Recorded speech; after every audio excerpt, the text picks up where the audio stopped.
जीत के प्रति तो मैं 101% आश्वस्त हूँ। मैं 5 लाख से ज्यादा मार्जिन से चुनाव जीतूंगा। नागपुर विदर्भ का सर्वांगीण विकास, ये मेरे राजनीतिक जीवन की शुरुआत में मेरा संकल्प रहा है। ट्रांसपोर्ट इलेक्ट्रिक पर, अल्टरनेटिव फ्यूल, बायोफ्यूल पे चलेगा। ये मेरी अपॉर्चुनिटी है कि मैं लोगों को मिलूं और उनका आशीर्वाद लूं।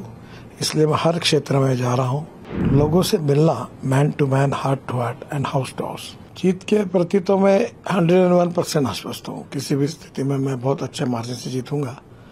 पर मेरा प्रयास है कि जनता के सहयोग से जो उत्साह है और कार्यकर्ता परिश्रम कर रहे हैं, तो मैं 5 लाख से ज्यादा मार्जिन से चुनाव जीतूंगा। नितिन जी, आपने कहा कि पिछले 10 सालों में आपने 1 लाख करोड़ रुपए के काम किए और आप ये भी कहते हैं ये तो ट्रेलर है, पिक्चर अभी बाकी है। तो पिक्चर क्या होगा? पिक्चर तो नागपुर विदर्भ का सर्वांगीण विकास, ये मेरे राजनीतिक जीवन की शुरुआत में मेरा संकल्प रहा है। और टूरिज्म, इंडस्ट्री, आईटी, बिहान की डेवलपमेंट, नाग नदी का शुद्धिकरण, और सबसे इम्पोर्टेंट चीज है कि नागपुर शहर को जल प्रदूषण, वायु प्रदूषण और ध्वनि प्रदूषण से मुक्त करके एक ग्रीन शहर बनाने के लिए मैं कोशिश करूंगा। यहाँ का ट्रांसपोर्ट इलेक्ट्रिक पर, अल्टरनेटिव फ्यूल, बायोफ्यूल पे चलेगा। पेट्रोल डीजल का यूज नहीं के बराबर होगा।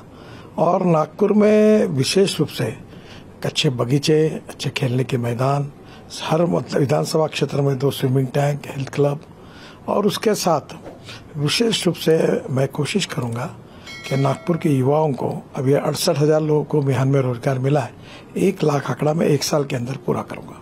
नितिन जी, हम देख रहे हैं कि शुरुआती दौर है प्रचार का, आप man to man reach out करने का प्रयास कर रहे हैं। देखो, ये मेरी अपॉर्चुनिटी है कि मैं लोगों को मिलूं और उनका आशीर्वाद लूं। इसलिए मैं हर क्षेत्र में जा रहा हूं, लोगों से मिल रहा हूं, उनसे बातचीत कर रहा हूं और डायलॉग कर रहा हूं। और लोगों से मिलना, man to man, heart to heart and house to house, यही मेरी कैंपेन की विशेषता। और टेक्नोलॉजी का उपयोग भी कर रहा हूँ, और कभी कभी मैसेज भी, कुछ बातें भी वहीं से उनके पास पहुंचती हैं। नितिन जी, आपने नागपुर के वोटरों से अपील की कि वो सुझाव दें ताकि आप अपना खुद का जो मैनिफेस्टो बनाएंगे। 30 तारीख तक मैंने सुझाव मांगे हैं, और जो भी लोग सुझाव देंगे उसके सबके ऊपर अध्ययन करके मैं अगली विजन अपनी डिक्लेयर करूंगा। आपका जो पहला भाषण हुआ ये प्रचार में, उसमें आपने कहा कि मैं इलेक्शन मैनेजमेंट नहीं करूंगा। इसके बगैर कैसा संभव है? इलेक्शन मैनेजमेंट नहीं करना है मुझे। आप जो समझे वो समझ लो। मैं इलेक्शन कार्यकर्ताओं के शक्ति के, आज जैसे कार्यक्रम हुआ 40-50 हजार लोग थे, पर एक भी गाड़ी नहीं लगाई थी, टैक्सी नहीं लगाई थी, किसी को कोई पैसे नहीं दिए थे। खुद होके लोग आए जो दिल से मेरे ऊपर, हमारे पार्टी के ऊपर, मोदी जी के ऊपर प्रेम करते हैं। तो लोगों का सहयोग लेकर काम करेंगे। नितिन जी, आप अक्सर कहते हैं कि 2024 तक खत्म होते तक भारत की सड़कें अमेरिका जैसे राजमार्ग भारत में बनेंगे, और भारतमाला 2 ये क्या पूरा कंसेप्ट है?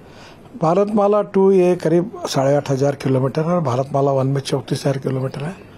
काफी योजनाएं मंजूर हुई है, काफी होने की है, पर देश की तकदीर बदल जाएगी। 2024 समाप्त होगा तब नेशनल हाईवे का रोड नेटवर्क अमेरिका के बराबर होगा, ऐसा मेरा प्रयास है, और मैं इसमें निश्चित रूप से यशस्वी होऊंगा, ये मेरा विश्वास है। नितिन जी, सड़कें तो चौड़ी बन गई, लेकिन एक्सीडेंट नहीं रुक रहे, लोगों की मौतें भी हो रही। हाँ, ये बात है, इसमें नहीं कर पाए हम लोग। ये मेरे लिए एक शैल्य भी है, पर आने वाले समय में हम काफी, ये जो ह्यूमन बिहेवियर है उसके साथ इसका संबंध है, और मुझे विश्वास है कि जल्दी ही हम लोगों के मन को भी बदल कर रोड सेफ्टी के बारे में एक जागरूकता पैदा करेंगे, और जिससे निश्चित रूप से हमको परिणाम मिलेंगे। टोल टैक्स का मुद्दा भी है, लोगों की जेब बहुत उसमें। अभी तो टोल खत्म कर रहे हैं, अब तो सैटेलाइट बेस्ड टोल सिस्टम होगी। आपके बैंक अकाउंट से पैसे निकल जाएंगे, और जितना आपने रोड के यूज किया उतना ही पैसा निकलेगा। लेकिन लोगों की जेब से तो पैसा, समय बचता है ना, फ्यूल बचता है। अब मुंबई से पुणे आने के लिए 9 घंटे लगते थे, अब 2 घंटे में होता है, तो 7 घंटे का डीजल बचता है और समय बचता है। तो नेचुरली उसके बदले में थोड़ा बहुत देने पड़ेंगे, क्योंकि पब्लिक प्राइवेट इन्वेस्टमेंट से हम लोग कर रहे हैं, तो लोगों के पैसे भी वापस करने पड़ेंगे। नितिन जी, मोदी जी अक्सर 5 ट्रिलियन इकोनॉमी की बात करते हैं, आपके डिपार्टमेंट का क्या योगदान उसमें होगा? हमारे डिपार्टमेंट का योगदान महत्वपूर्ण होगा, और वर्ल्ड स्टैंडर्ड के नेशनल हाईवे हम बनाएंगे, ये हमने संकल्प किया, और उसके आधार पर काफी काम भी किया है। नितिन जी, हम लोग आए दिन देख रहे हैं कि विपक्षी नेताओं पर एक्शन हो रहे, धड़ाधड़ एक्शन हो रहे। ईडी को इतना एक्टिव इसके पहले कभी नहीं देखा गया। देखो, एजेंसी अपना कानूनी काम करती है, इसका सरकार से और नेताओं से और मंत्रियों से, प्रधानमंत्री से कोई संबंध नहीं है।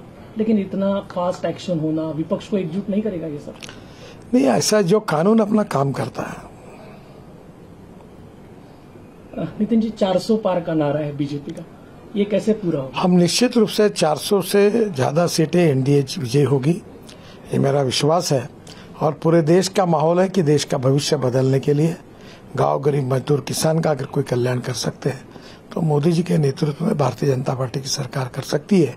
ये विश्वास लोगों में जगा है और निश्चित रूप से इसमें हमको सफलता मिलेगी। लेकिन 400 पार की जब बात आती है तब वो हेगड़े का बयान भी याद आता है कि हमें 400 पार इसलिए चाहिए कि हमें संविधान बदलना है। नहीं, संविधान बदलने का कोई सवाल नहीं उठता।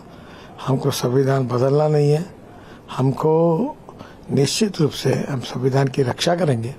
कांग्रेस के राज में कांग्रेस को जब सत्ता दी 80 बार संविधान को तोड़ा है। हम संविधान का सम्मान करते हैं और संविधान बदलने का सवाल नहीं उठता। इलेक्ट्रॉल बॉन्ड का मुद्दा इन दिनों काफी चर्चा में है। क्या इसमें चंदा लेने की जो सिस्टम है इसमें कुछ ट्रांसपेरेंसी नहीं होनी चाहिए? पूरी ट्रांसपेरेंसी है। इसी के लिए हमने इलेक्ट्रॉल बॉन्ड निकाले थे, और ताकि लोगों के पास, पार्टी के पास, देखो पैसा तो लगता ही है, पैसे के बिना तो कोई नाटक नहीं हो सकता। तो पैसा सनदशील मार्ग से, ट्रांसपेरेंसी से आए, इस भाव से इलेक्ट्रॉल बॉन्ड की रचना की थी। अब सुप्रीम कोर्ट में मैटर है, सुप्रीम कोर्ट और सभी पार्टी के विचारों के साथ फिर नया कुछ आता है तो जरूर सोचेंगे। विपक्ष आरोप लगा रहा है कि जो लोग बीजेपी को चंदा देते थे उनके केसेस हट जाते हैं, उनकी इंक्वायरी नहीं। गलत बात है, ऐसी कोई भी बात नहीं है, ऐसा कभी करने का सवाल नहीं उठता।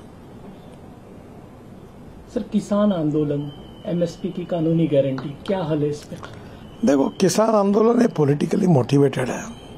हमारी सरकार ने किसानों के हितों के लिए बहुत निर्णय किए हैं और हर बार किसानों के साथ हमारी सरकार चली है, और मेरा विश्वास है कि किसान गुमराह नहीं होंगे, पूरी तरह हमारे साथ होकर काम करेंगे। नितिन जी, आप जातिवाद खत्म करने की बात कहते हैं, लेकिन 2012-19 आपके खुद के चुनाव में जो एक कंसोलिडेशन हुआ एक जात के लोगों का, तो आपको नहीं लगता इससे नुकसान होता? कोई कंसोलिडेशन नहीं हुआ, लेकिन जातिवाद की बात तो होती है। नहीं, कोई नहीं होता। मैं आपको बताता हूँ, आप जाके सर्वे कर लो।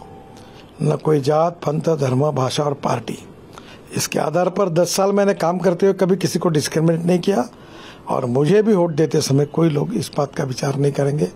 पूरी तरह वोट मिलेगा, यही मेरा विश्वास है। नागपुर कॉन्स्टिट्यूंसी में मुस्लिम वोटरों की तादाद बहुत बड़ी है, उनके भी मुझे अच्छे प्रमाण में वोट मिलेंगे, बड़े प्रमाण पर वो मुझे मिल रहे हैं, आश्वस्त कर रहे हैं, और मुझे सब समाज के वोट मिलेंगे और मैं चुनाव जीतूंगा। वो बीजेपी से दूर तो नहीं है? नहीं, उनके मन में कुछ गलतफहमियां हम दूर करने की कोशिश करते हैं, और इस बार मुझे तो निश्चित रूप से अच्छा वोटिंग मिलेगा, ऐसा मेरा विश्वास है। नितिन जी, सभी पॉलिटिकल पार्टीज में आपको लेकर एक अलग राय है, सभी लोग आपकी तारीफ भी करते हैं। उद्धव ठाकरे जी ने तो आपको ऑफर भी कर दिया था, तो ये प्रेम अक्सर क्यों जागता है बाकी लोगों का? मैं तो भाजपा का हूँ, संघ का स्वयंसेवक हूँ, ये मालूम होने के बाद भी लोग मेरे ऊपर प्रेम करते हैं, क्योंकि प्रधानमंत्री जी ने भी कहा है, सबका साथ, सबका विकास, सबका प्रयास, तो हम सबके साथ अच्छे हैं। महाराष्ट्र की राजनीति को लेकर आप कैसा देखते हैं? क्योंकि जिस तरीके की तोड़फोड़, जिस तरीके के घर तोड़े गए, महाराष्ट्र में निश्चित रूप से हमारी ट्रिपल इंजन की सरकार बहुत अच्छे तरीके से हम चुनाव जीतेंगे, ऐसा मुझे विश्वास है। महाराष्ट्र में बीजेपी कितनी सीटें जीतेगी सबको लगता है? पिछले साल जितने मिली थी उतने, उससे ज्यादा सीटें एनडीए को मिलेगी, और हम निश्चित रूप से विजयी होंगे, ऐसा मुझे लगता है। सर, इन दिनों देश में जो वातावरण है, खासकर पॉलिटिकल वातावरण, इसमें एक पोल्यूशन टाइप का नजर आता है।